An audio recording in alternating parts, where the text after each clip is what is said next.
if you hear hoof prints and neighing or whatever, think horse, don't think unicorn, right? It's just the simplest answer. What was? I don't know what. I have no idea what that.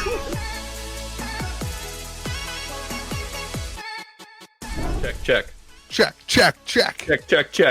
Donald, check it. Check. Whoa. Welcome, everybody, to May the Soup be with you. Your Friday morning Magic the Gathering. Sorry, my bad. Welcome, everybody, to May the Soup be with you, your Friday morning SpongeBob podcast, everybody. Welcome to the podcast. We are so glad that you are here. I'm joined by who lives in a pineapple under the sea, Josh from hometown TCG. Haha, see that rhymed? Rhymed. I don't have a rhyme for Donald. That's good. I don't have a rhyme for Donald. And we're joined That's by not Donald. It's Patrick. Patrick, Patrick. No, he's more Squidward. That's true. He is the Eeyore of the podcast. And Donald from Scruffy Looking Gaming. Donald, did you do a video this week? Yep. You did? I did. I'm sorry. What was it? It was Deck Tech on Lorcana. It went out 41 minutes ago. It did. I put it up right before the podcast. Because you knew you were going to be asked? Yeah.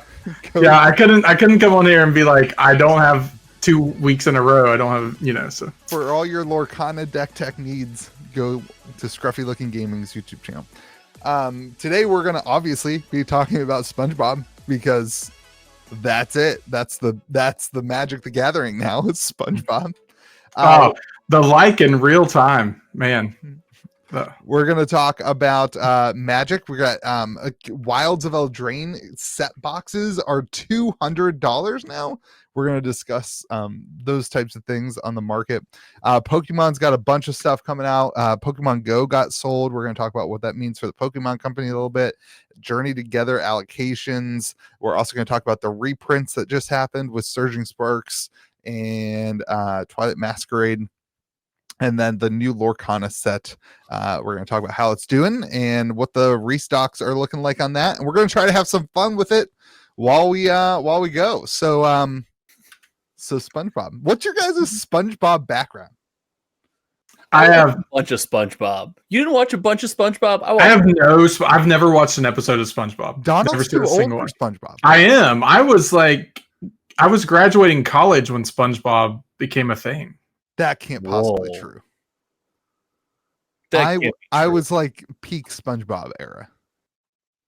Yeah, I was not. I would have thought you were in like middle school or high school. No, I don't know. I was probably in college. 1999. When did you graduate high school, Donald? 2002. Okay, so you were in high school when SpongeBob came out. You might have been a little old. So that's fair. What is happening? What is happening? Who's just down in Fireball over here? So SpongeBob was like my cartoon. Yeah.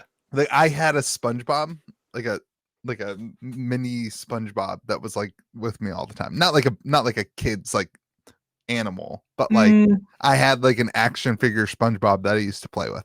Were you trying to make it cooler or lamer? Because I can assure you did one of the two.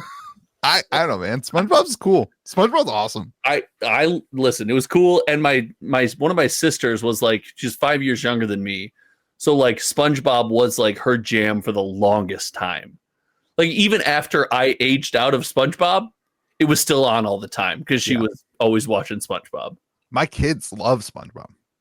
Yeah. There was a new SpongeBob movie that came out. It's called the Plankton movie, and it just came out on Netflix. It was pretty good. It wasn't as good as like, the real SpongeBob movies, but it was pretty good. So I have no, like I said, I don't know anything about SpongeBob other than like the basics, but not gonna lie, if I played Magic, I would probably want these cards. So I was just gonna say, as big of a fan as I am of SpongeBob, I do not want SpongeBob in my Magic the Gathering. Are we? Well, okay, hold on. I'm making that point. I'm making that point every time with Universes Beyond. I don't want somebody thinking that I am a Universes Beyond fanboy or that I am a fan of it. This is so I just want the counter spell. Like that's the only card I care about. I just want to slap that counterspell down. So, You have to get the one that's let's just the set of memes. The one that they just made all of the memes. Yeah. Magic cards. The meme one. If I had to buy one of the three, it would be the meme one for sure. So let's get into the counterspell. Well, before we even go any further than that, can we just stop doing that? Making Can we just counterspell? talk about Universes Beyond because it has to exist and people understand we're not advocating No, for 'cause it? what if some guys watching this podcast right now and this is their first time? Shout out to you if this is your 1st You're time not. watching the podcast. I can assure you, you're Make not. sure you subscribe to the And you're- channel. Thank you for being here. And so say this is some guys or girls first time watching the podcast. No, guy was fine. You could have left it. Like 1.4% of my You viewers. could have left it. You're fine. And they hear me talking about SpongeBob and they don't hear that. And they think that I want this. That guy's gonna hate me. It's just really hard at every time we talk about it. I have to do it on the chat. I get it. I have to do it too in videos. Like, yeah, I'm so over it. Like, let's just talk about the things as they exist. Don't act like on March 24th or whatever. Oh. Well, yeah, March 24th that you're not going to be sitting there spamming to buy as many as you can. Yeah. Well, I'm not going to buy as many as I can because I don't think. Definitely part of the problem for sure. Yeah. Well, 100%. But the point is not that I'm part of the problem. The point is that like I would prefer Magic the Gathering to not have this. Now, like This Magic's is a gonna have it. self-loathing podcast. I'm going to buy it and then hate that it exists and hate myself for supporting it. Yeah, everyone who's like you vote with your wallet, it doesn't matter. Like this, my wallet doesn't matter to Wizards. I can promise you that. My wallet's like holes in the government. It's got a lot of votes. I vote with my opinions on the internet. That's The how problem is if you don't buy it, someone else is going to. Well, and It's not. I'm also not afraid of money. Like I own a store, and these are gonna sell like crazy. Sure. And So, let's talk about the biggest failure of this entire yeah. product. The biggest failure counterspell is not Ristic Study. That's the biggest fail. Oh God, that's so What does far. that have to? No, That Mr. artwork. Krabs has nothing to do with treasure token. No, we can talk about that in a minute. But the counterspell should be Ristic Study. That meme is, do you pay the one? Like that's the meme, and they missed it. Yeah, they were never going to put Ristic Study in this product. Spoiler alert. Yeah. Okay. So why is that? I was having this conversation. This is actually like people are talking about why this isn't Ristic Study. I think it's because somebody told me they think Ristic Study is about to get banned. I don't think that. I think this is because Ristic Study is too expensive of a card to put in a secret layer. It's not that expensive though. It's like $40. It's not that much. They've put more expensive cards than Ristic Study and Secret Lair. Josh, what's a Ristic Study? Like 25, maybe 30. A Prophecy Ristic Study near mint is got to be $45. Drink some more Fireball there, buddy. Let's see which one of us was right. Let's see it. Ristic Study 15 for from the Prophecy, 38.21. For near mint? I don't know. It's just what the. Oh, that's heavy played. Sorry. Oh, okay. So a near mint Prophecy is probably around $50. Yeah. 44 LP. Okay. We can Near mint 45. But I think it's literally if you hear hoof prints and neighing or whatever, think horse, don't think unicorn, right? It's just the simplest answer. What was I don't know what. I have no idea what that. Do you not understand the analogy? I mean, No. I think I understand it now. Like a horse is more common than a unicorn. But Nailed it. Got that there. is out of your great grandmother's references. Yeah, and she's a wonderful lady. Her and Mark Rosewater's aunt are like best friends. So be nice. No, That it's- was crazy. the reason that they do this is because Ristic Study is insane reprint equity, and they don't have to use it here. This is going to sell like crazy without a Ristic Study. Right. Why waste a Ristic Study slot here? Why not put it in the special guest slot of the next Aether Drift that's going to be a middle of the road set that they'll pump? Like, what? I totally Is agree with you. It's 100% that. Like, Totally agree with you. Yeah. I know we like to dance around them and like, oh, these are the possibilities. Like, no, this one's just that. Some people were saying that it could get banned, but I don't know. I hope not. Maybe. Um, It's a toxic play pattern. It is a toxic play pattern. the counter spell is definitely everyone's favorite and probably the positive of it. That's good. What you were saying, the Mr. Krabs being. I like the Days. Days is a card that sees a lot of play, and like, it's pretty. That's a perfect art for Days. Yeah, perfect. It's pretty good. I think the winner of the set is the Patrick Star, because he's the Barktooth Warbeard, which pretty funny. is just a vanilla creature from Legends. Has never seen a reprint since Legends. Doesn't do anything, which is just like I had to ask because Joey had to explain it to me. I was like, why did they give him like a card that does nothing? And because it's Patrick, apparently. Yeah. So yeah, which I just think that's hilarious that they big loss in this set. We're talking about wins and losses. Big loss. Not nearly enough flavor text on these cards. Yeah, like the counter spell the text should have been like lowercase capital, lowercase capital, lowercase capital. Why is there not quotes? Why is there not SpongeBob quotes all over these cards? Yeah, I agree with that for sure. Also, though, why does Magic still do this? Why do they have the text box there why not just shrink the text box so you can see more of the art and have it say counter target spell in a smaller box? Why not just go full old school and give us textless cards? Oh my gosh. Give us textless any opportunity for Josh to show off his textless SpongeBob. Dude, I love textless cards. I go insane for textless cards. I think they're the greatest. They're so cool. If that counterspell was textless with just SpongeBob doing that pose on there, you'd go nuts.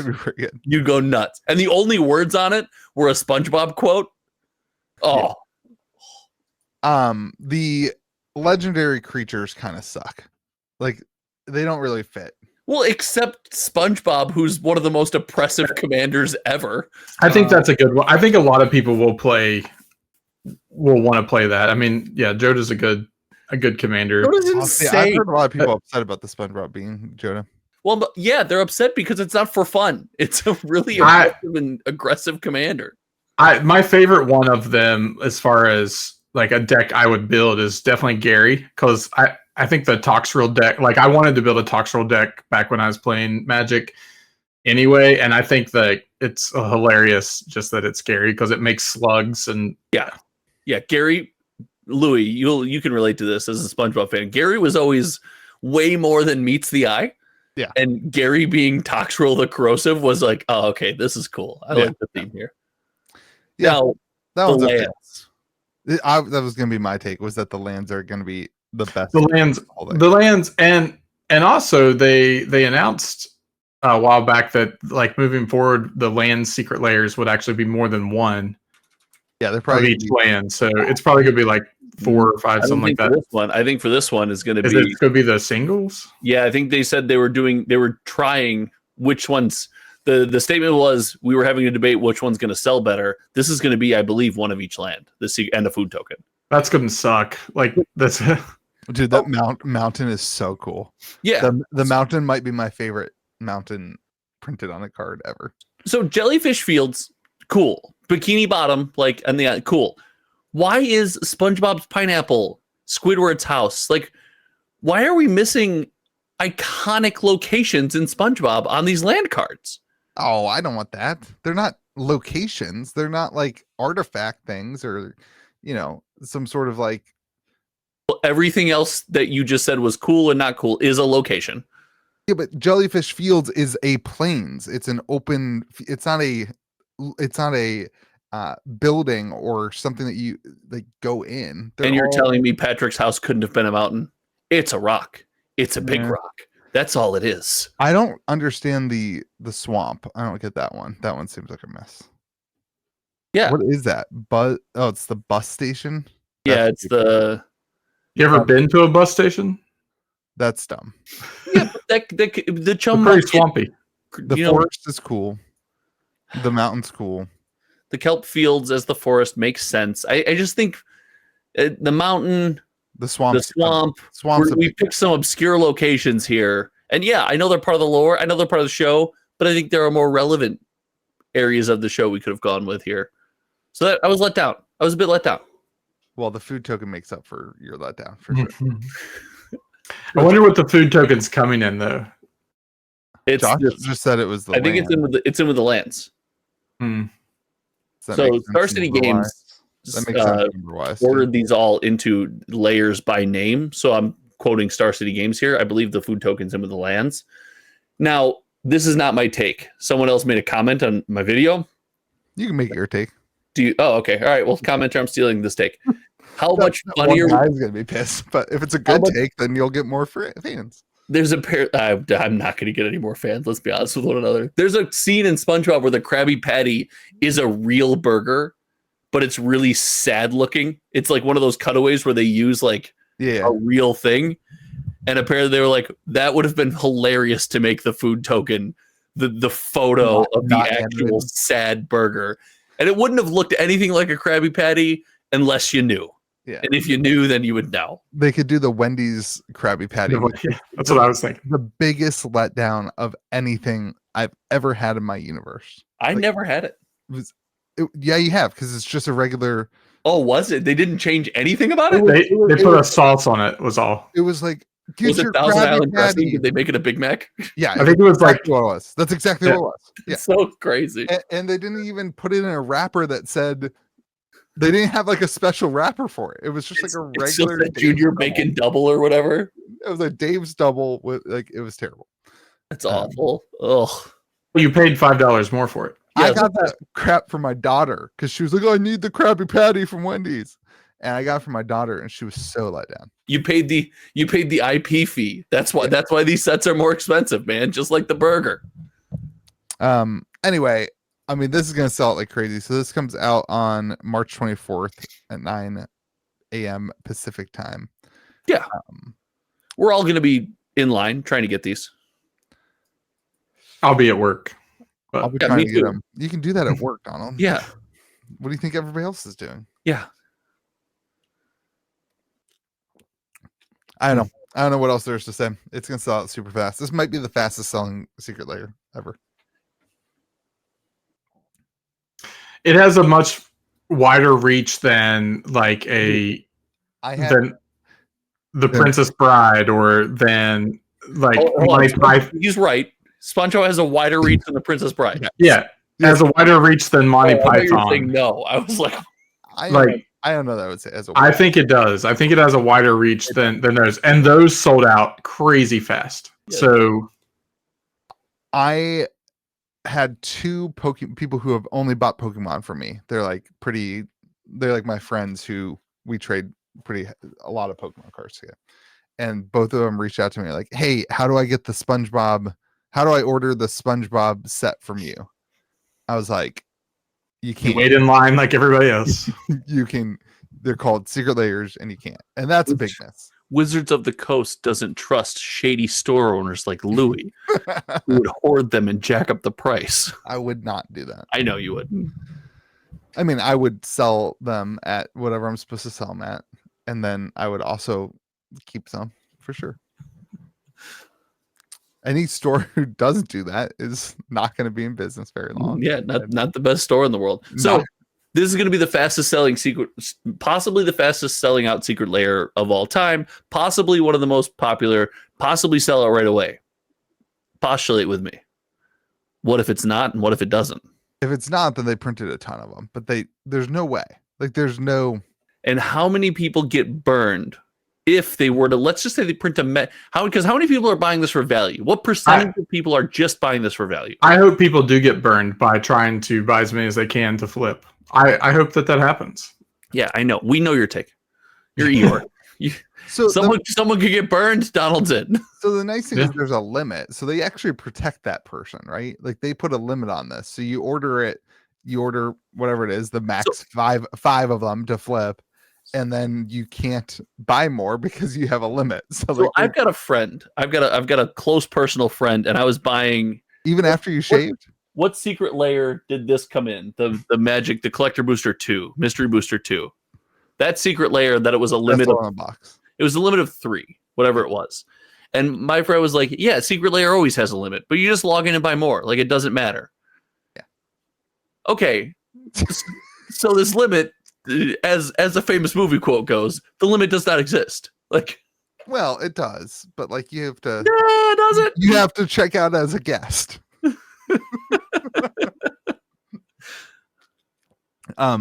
Yeah, I mean, no one's gonna lose their shirt on this. This is gonna be.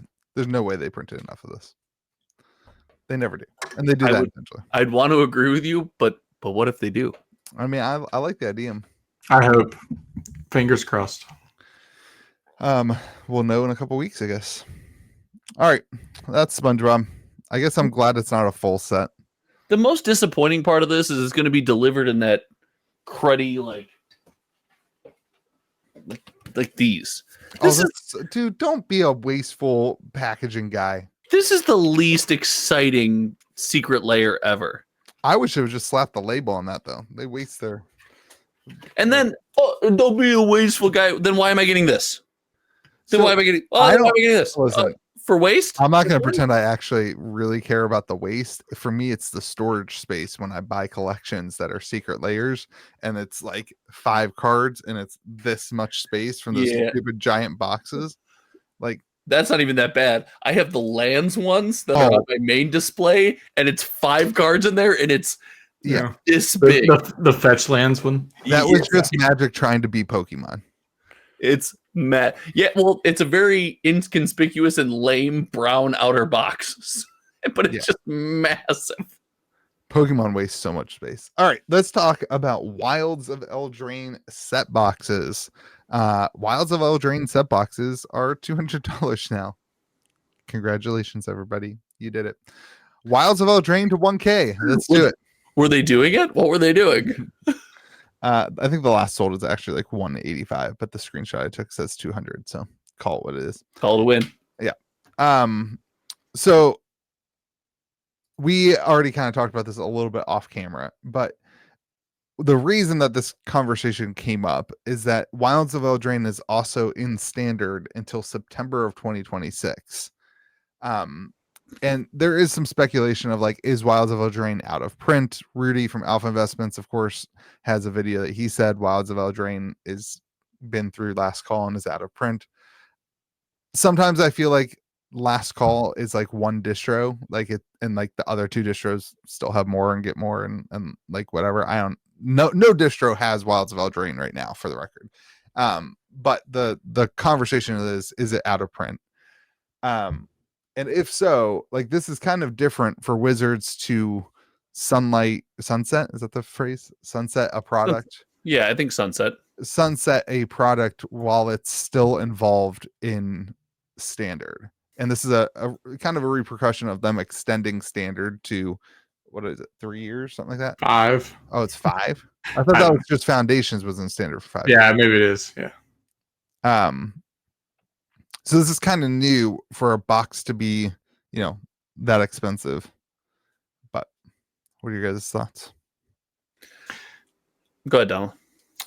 I mean, the Enchanting Tales is a big chunk of that box, but at the same time, like a lot of those cards, the Enchanting Tales version is cheaper than like the other printed.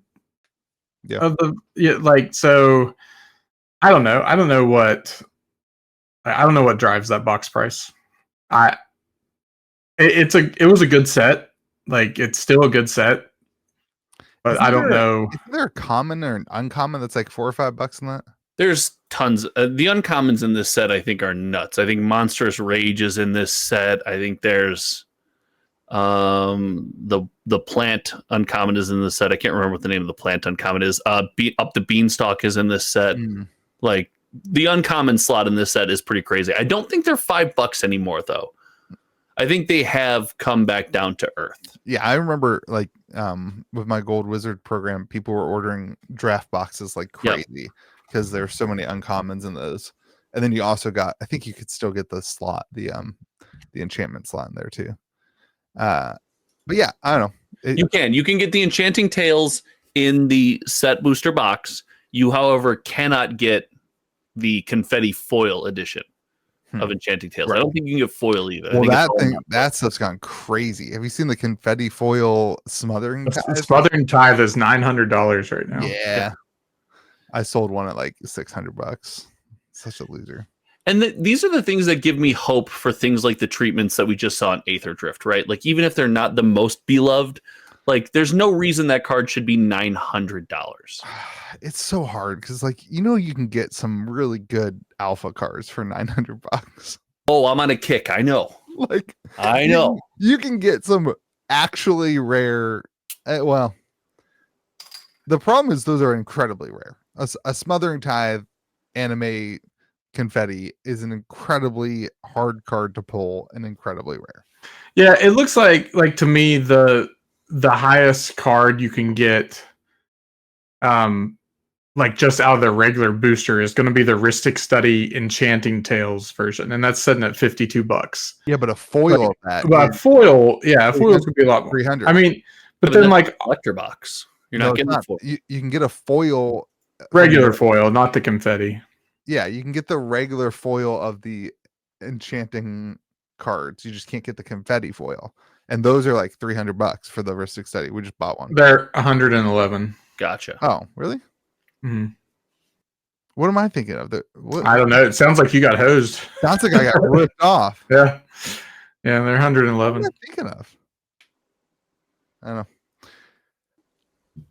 But I don't know. I think that this is just one of those. This set is doubling season 2, doesn't it? This set's The loaded. Enchanting It's doubling season as parallel lives, land tax. I mean, it had it was all enchantments, and some of those enchantments are some of the best cards. Like it's Commander. It's all about Commander that's driving this. Yeah, of course. Yeah. So you guys said off camera you don't care that it's still in standard. That doesn't mean anything. No, I don't think that affects the price at all. You also agreed. No, I'm saying but I'm just setting up my next side. That's what you guys said, right? And you agreed. Yeah. But The cards that are driving this price are not standard legal. Right. I think the thing that surprises me is that for all of eternity, for Magic the Gathering's history, the standard rotation has kind of been what you looked at to say, hey, this is going to be out of print or this isn't going to be out of print. It has kind of set the standard for it's set the standard for keeping product in print. And now this is like one of the first, real sets, actual good Magic the Gathering sets that is going out of rotation.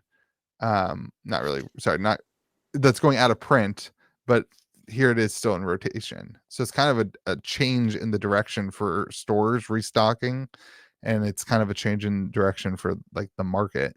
Like this kind of thing, is this enough to get stores to like go back to like stocking sealed product, like hoarding sealed product like they used to?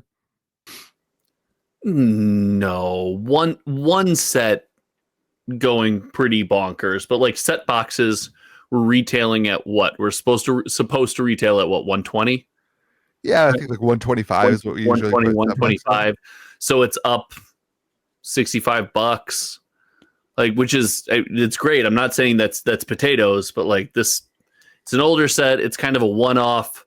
Like, yeah. I don't think someone looks at this as like the new. I say the word standard. We're saying it all the time, but not right. The format, but like the new path to victory for everything. No one looking to play standard is buying a box of this at $200 to get the cards they need to play standard. They're just buying the singles. I just mean like stores got burned so bad in 2020, 2021 with overprinting and the saturation of the market. So they stopped. I mean, back then stores used to sit on cases of product, making sure they had the product, right? Yeah. And stores have really stopped doing that. I know that was also when Magic was being delivered to us a bit different, or we were just at the forefront of the way Magic is delivered now. You had to do that because we've talked about this with indie TCGs about like having product on hand to do things, to do events, to sell. And with Magic and Pokemon, it's a problem, except for when you're releasing something every month, right? When you're releasing something every month, yeah, you don't have to do that anymore. If you're not releasing something every month, take the problem you have with whatever your favorite indie TCG is and put it on steroids, right? Because everyone that comes in the door actually wants the product. Right. Now you're sitting in a situation where it's like, I don't have anything. So stores, maybe out of necessity, maybe out of knowing the price was going to go up, that was the way business was done. Now you got a new set coming out next week. I mean, I pulled up here and I wanted to see, because we're talking Wilds of Eldraine, so I wanted to see if it was true. And it looks like Wilds of Eldraine does the thing that's extremely rare with all Magic sets. There's an uptick again. That never happens with Magic sets because we're always on to the next thing. Right. So, I think stores aren't going to turn this into a whole, this is how Magic works now. Like, and if they do, I don't think that's the best decision, in my opinion. I would agree. Yeah, because I mean, it's always, I think you hit the nail on the head of like, the next set is always so much bigger than the set before. Right. Like, the hype is just always for the next thing. And let's be clear, that's not like a Magic the Gathering specific thing. Like, look at the different, and this is how we could go to any TCG. This is how it works, man. Release is insane. People want everything to do with every product. And then once release is done, we're kind of chilling or doing the next thing. We're a society that wants instant gratification. We want what we want, and we rarely revisit things because we've got something else to grab our attention. Yeah. Okay, well, speaking of new sets, let's talk about Pokemon. And well, we're not really moving the journey together first. First, Pokemon Go got bought. They're sold. I don't know if it was a bot. I guess you have to have a buyer and a seller. Buy something in order to sell. It was sold, however, not bought. But like I don't think they reached out to buy it. I think it was more they were reaching out to sell it. And 3.8 billion, 3.5 billion. Are you saying that Pokemon Go pumped and dumped? Yep. Wow. And good for them. Good for them. Do you guys know anybody that plays Pokemon Go? I used to. I did. Not anymore, I don't think. Me and my wife went through a phase where before we had our kid, when we were just walking around all the time, we played it together. Yeah, I mean, like actively right now. Because I don't know anybody that plays Pokemon Go. I do. I know one person that plays Pokemon Go right now. It's cool. When Pokemon Go was really big, because it blew up in the pandemic because people didn't have anything to do. Yeah. Right. It blew up before the pandemic too. Didn't it? That was the real juice was before the pandemic. I just remember seeing it in the pandemic because it's like you can still play Pokemon Go because it's outside and like blah blah. And the other people walking around with the masks outside. Never mind. Don't go there, Louis.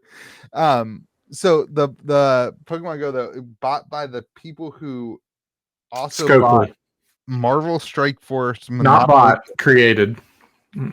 You're wrong. Is that for sure? Because I read that they bought Marvel Strike Force and that the people who like Marvel Strike Force didn't like it. Like they changed the game a bunch. Scopely is who bought it, right? Yeah. Scopely made Marvel Strike Force. Oh, well, the people on the internet didn't know what they were talking about then. Anyway, and Monopoly Go. Monopoly Go is the biggest mobile gaming launch of all time. Yep. The interesting thing. Sorry, who makes Monopoly Go? According to this Scopely. Isn't that Hasbro? Monopoly? Hasbro owns Monopoly, but sure. Pokemon Company owns Pokemon, but they have the license to the game, I assume is how that works. So same exact same relationship as Hasbro with Monopoly and Pokemon with Pokemon Go.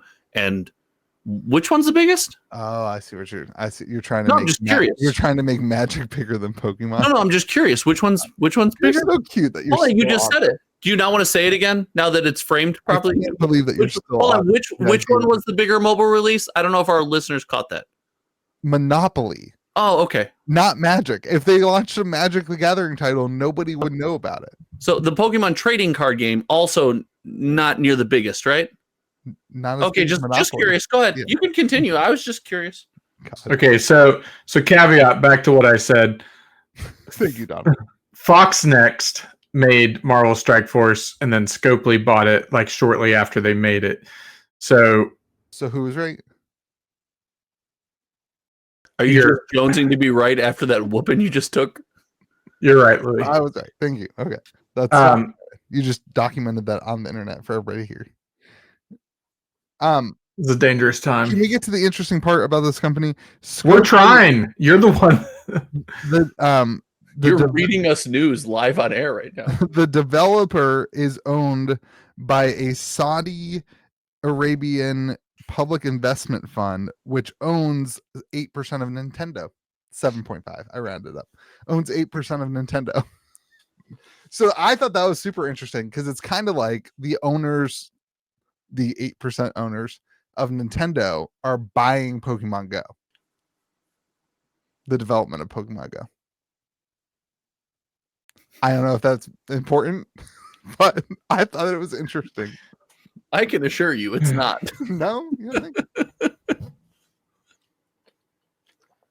All right. So anyway, I think this is good for Pokemon Go because Scopely is a mobile game company. Like that's what they do.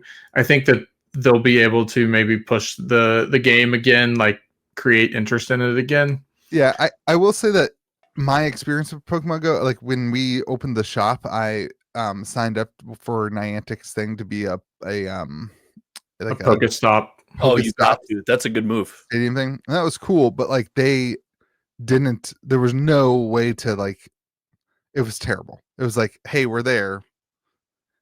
There was no onboarding. There was no like, here's how you run events. There was no like, is there events to run? Yeah, you can run like raids and stuff. Raids and that kind of thing. But there was no like dashboard that worked. It was pretty. It felt like your friend developed it, and yeah, I mean, like it felt like it was. Like, I can relate to that. I'm often the friend that develops the crappy software, so I get it.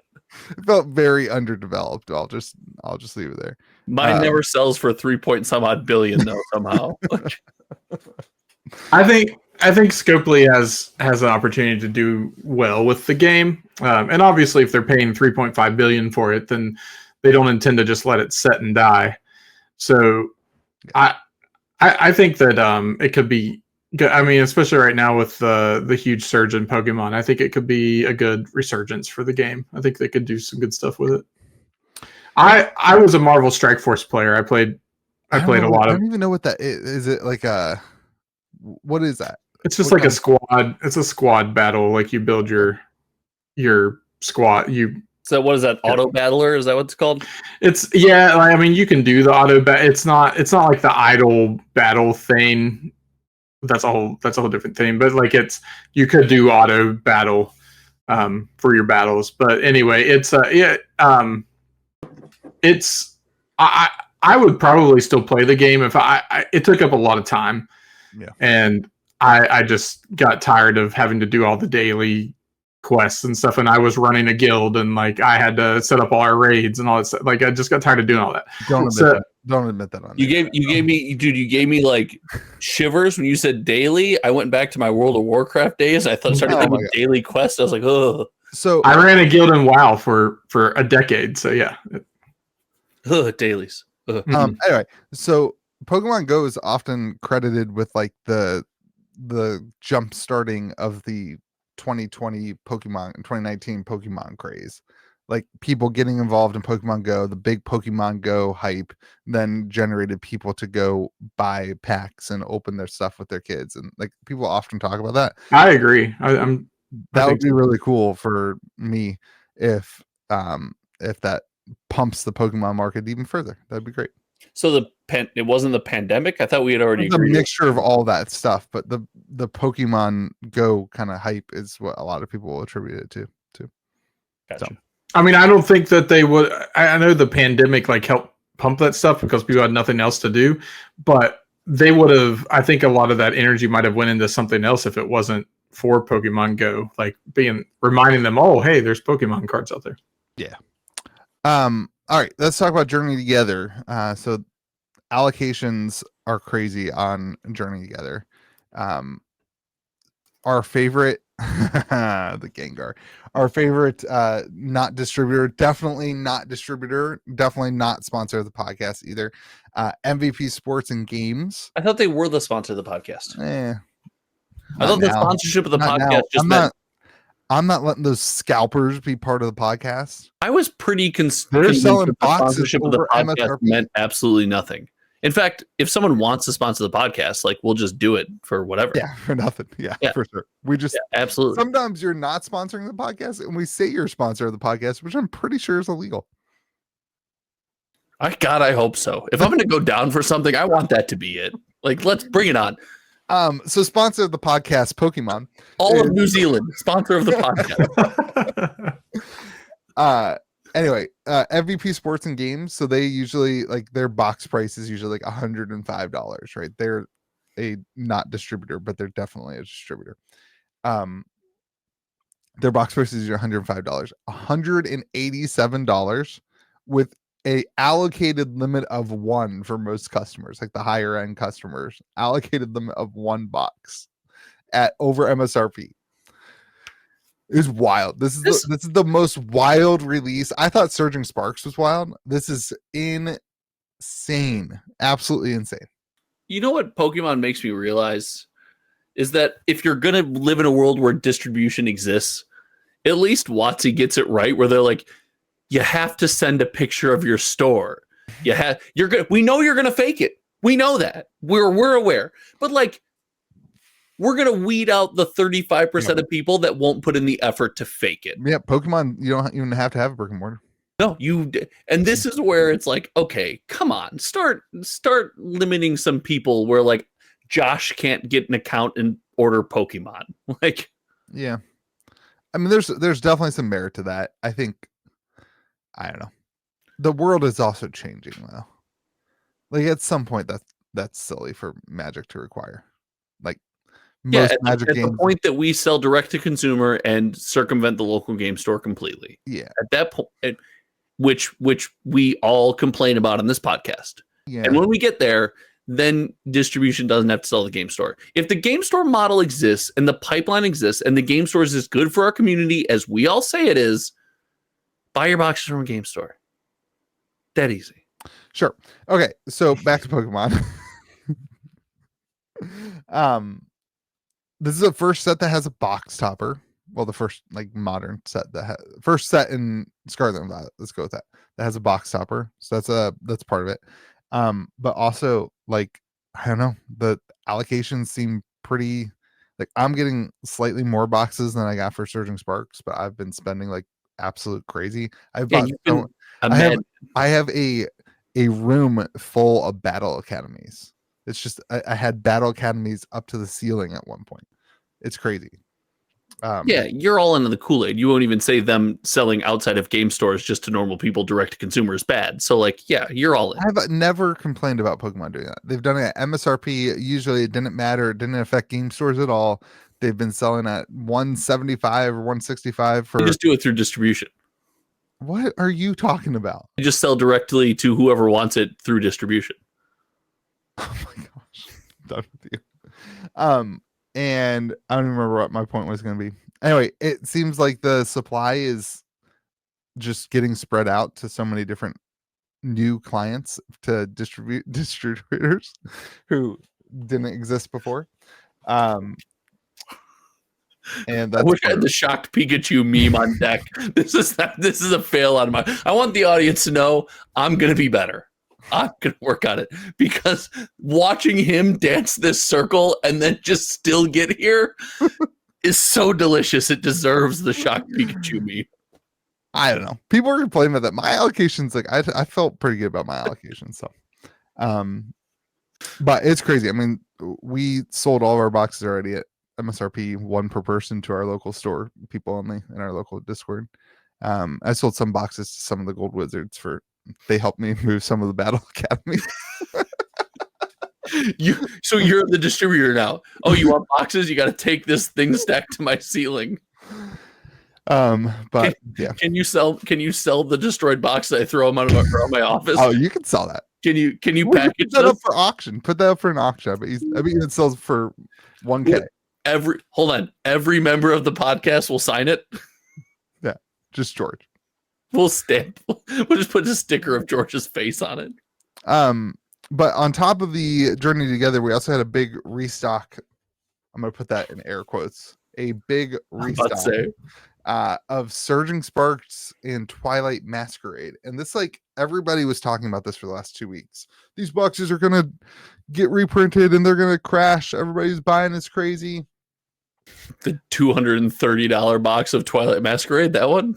Yeah, and $260 box of Surgeon Sparks. Yeah. We were limited. I was limited to 1 case of each. On top of that, I had to spend $800 on other live product on Distro's site, which not a ton of live product. Live product like Aether Drift? She just bought a case of Aether Drift and Like you gotta buy product that is like readily orderable. so you just bought a case of Aether Drift, which your store could have done anyway. And Who's buying Aether Drift right now, bro? Like you think like if I buy a case of Aether Drift, people are gonna want. Didn't you just hear the Wilds of Eldraine model? You just hold it for 8 months. Like, what do you mean? Like we just like the buying other stuff doesn't actually matter that much. To is Foundations readily available? I would. Oh, if everyone was like stock up on Foundations, you have to spend money on something. That's one of those things I think is going to. But imagine like that works for me, right? Because I do Magic and I've got people who buy Magic. But imagine if you're just in your basement, like you're saying, everybody who buys Pokemon is, and you're just a Pokemon seller, and now you have to go and there's no Pokemon product. The only Pokemon product available, Battle Academy. That's the only thing. That's the only live product available at Distro. What do you do? Like you just gotta spend an extra. You don't. You already. What do you mean? What do you do? You already made your nut. You're waiting. You already did it. You did it. You did the thing. Good job. You're on to the next thing. What do you mean? What kind of question is that? All right. You don't get. Well, I need a Pokemon podcast. You know what? That's how Pokemon supports the local game store. Is they let you double dip at twice the cost for half the product. There you go. That's true. There you go. Okay, what are we moving on to? Lorcana? That's the last one. Donald, how'd Lorcana release go? Release went well. The set's fire. It's a lot of fun to play. Lots of people are opening it. Lots of people are looking for it. It's hard to find, actually. Did the dual color thing do as good as you thought it was gonna? I mean, we're not even a week in. I guess as of the release of this podcast, we're a week in. So you didn't break the meta yet. Still kind of early. Still kind of early to say, but I like for me personally, I'm just brewing decks left and right, like all these off-color decks that weren't really a thing you could do before, and it's like it made me inspired to actually make YouTube videos again because I'm having so much fun with this set.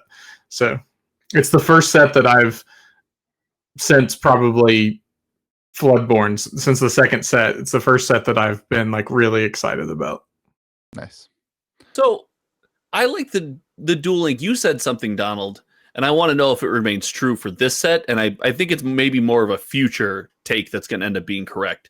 Is, you know, we speak to a lot of Magic fans. The Duel Link doesn't work the way it does in Magic. It doesn't expand possibilities, right? What it does is it narrows where the card can be used. So it allows Ravensburger to explore more interesting and powerful card designs because dual cards in Lorcana are actually far more restrictive.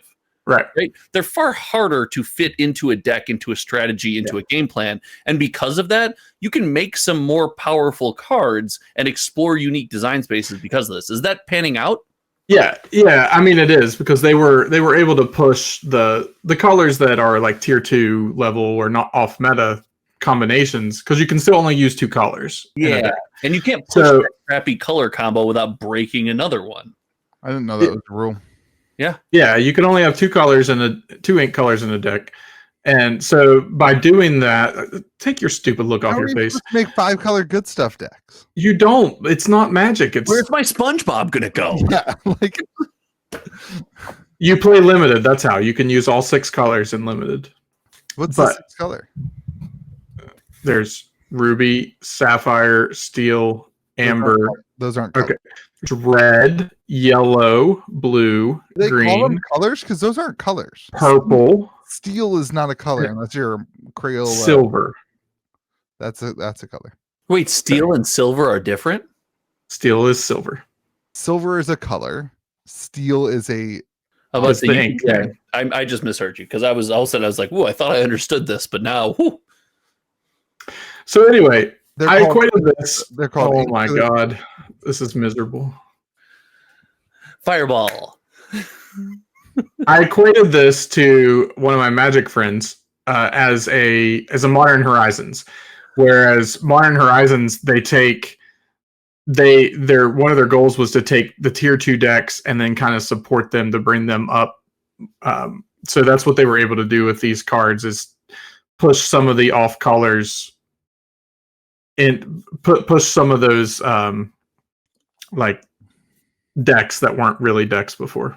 Yeah, I see what you're saying. I want to fact check that. Louis, as his Magic friend, did he say he's that? got to you? way more Magic friends than me. I'm Did he say that not to a you? Magic friend. I don't know what that means. Tier 2? You think I'm out there talking about tier 2 decks?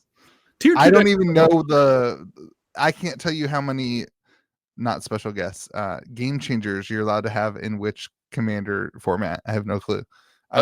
Is it allowed or suggested? I think it's allowed. I'm not learning it until it's official. Like they said, it's in beta. 5-color all game changer deck. Let's be real. You're not learning it then either. Who wants to build the deck that uses as many game changers as possible? So That would be hilarious. importantly, with Arcasias, this is like This my word first, sucks. my first game store name. It makes no sense. Like terrible. Archase's Market. Yeah. Can't really get more. Like I was able to get one case this week from distro.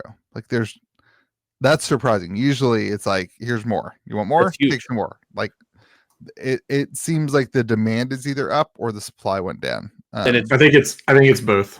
It's Wow. also worth noting that online the boxes are not only holding over $100, which is rare for Lorcana release at this point, but there are significantly fewer sellers. Like so most people are selling these things in house. Yeah. Not listing them. Additionally, because ever since they added GTS and maybe another distro, I don't have that distro though. They added GTS and they added the other distro, and the box price for stores also went down because of the increased, like, you know, because of availability.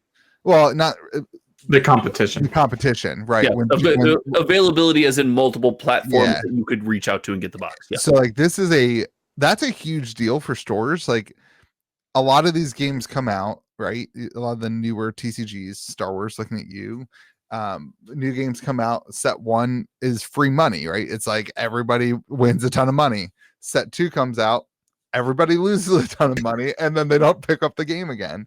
And like that was kind of Lorcana's trajectory, right? Like you had first chapter, set 2 was good, set 3 Inkling, 3 and 4 were terrible. Well, they kind of lived that trajectory already. They've worked their way through that. Right, that's what I'm saying. And now they're back in this place where like stores are going to start being interested again because there's money to be made. So, well, and I think, you know, you like to talk about how like when Magic and Pokemon are doing well, other games don't do well.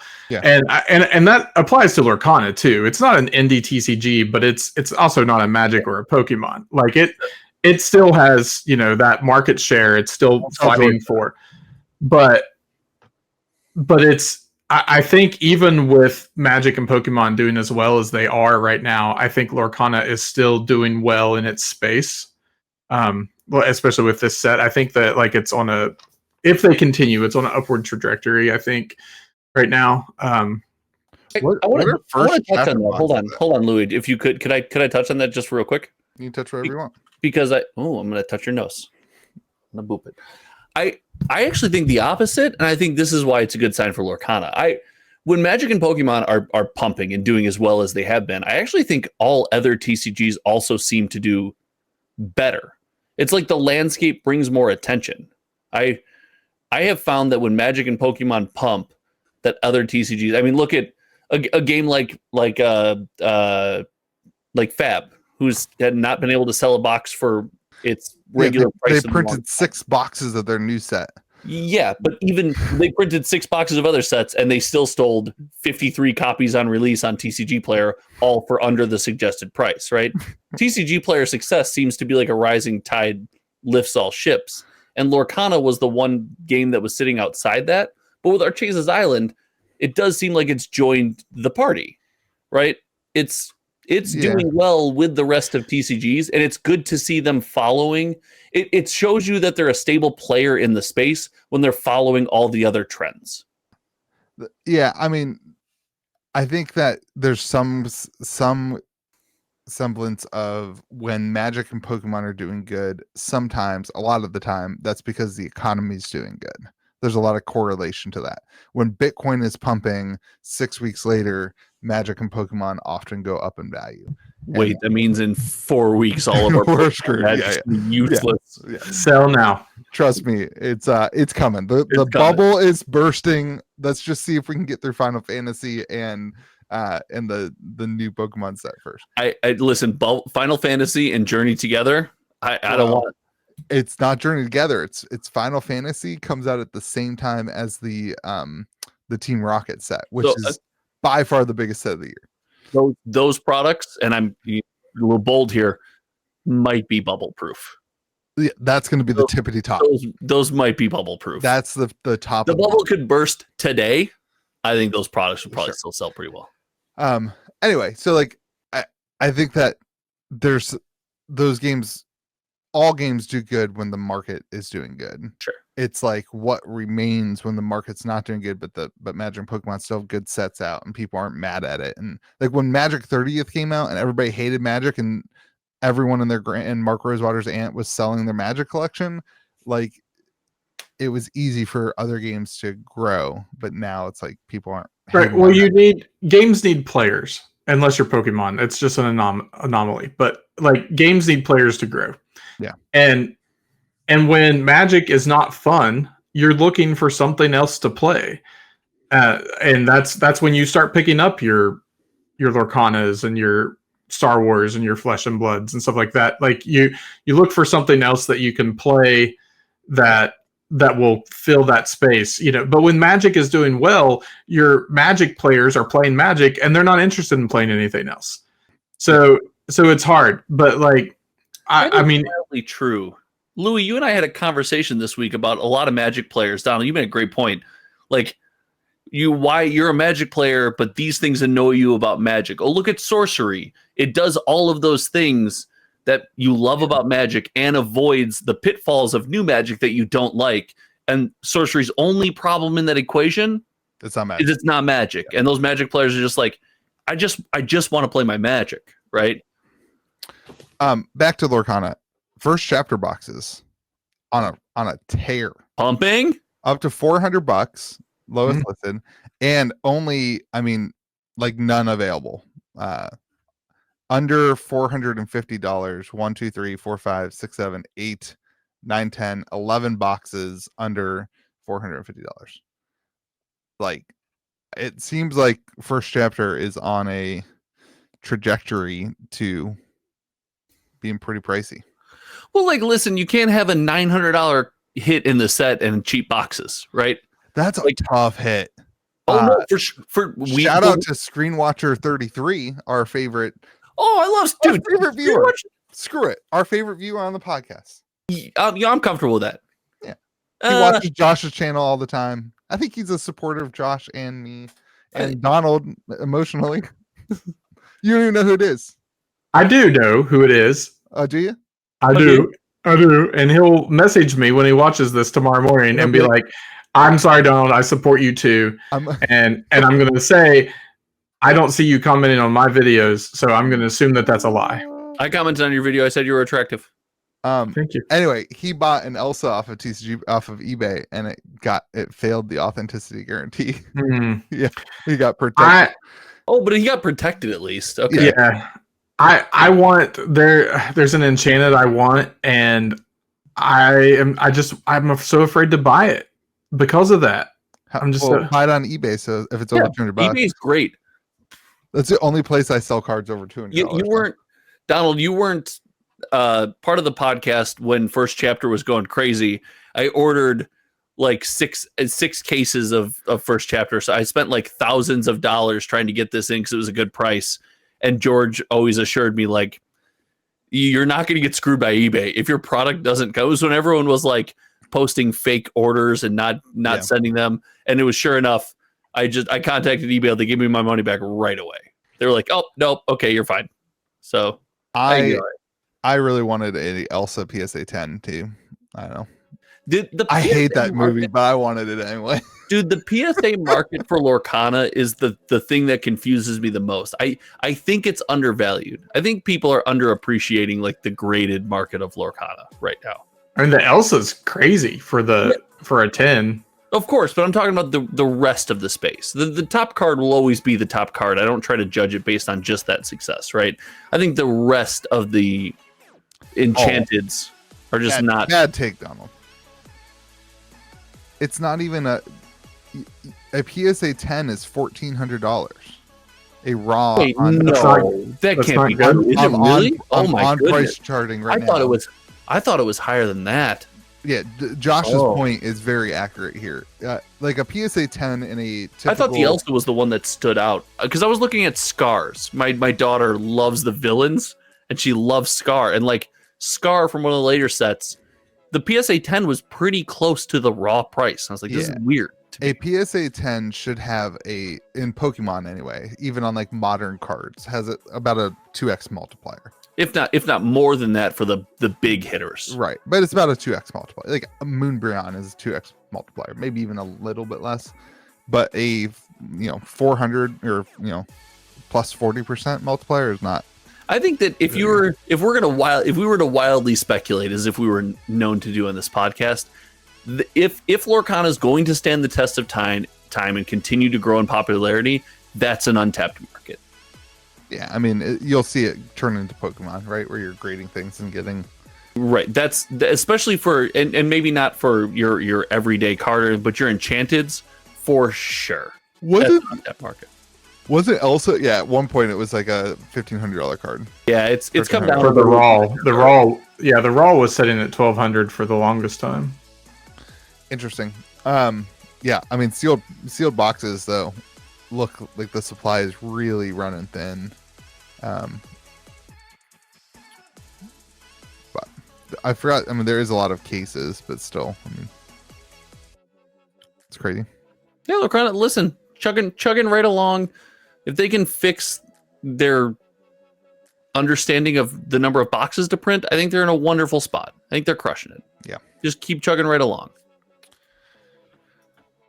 All right. I think that's it, fellas. Are we? Did we just podcast? I think we podcasted. I felt like we podcasted. I think that's it. Well, everybody go subscribe to Hometown TCG and go subscribe to Scruffy Looking Gaming, and make sure you hit the like button, subscribe here. Remember, be kind to the people around you. May the zoo be with you. And also with you, dudes. With us.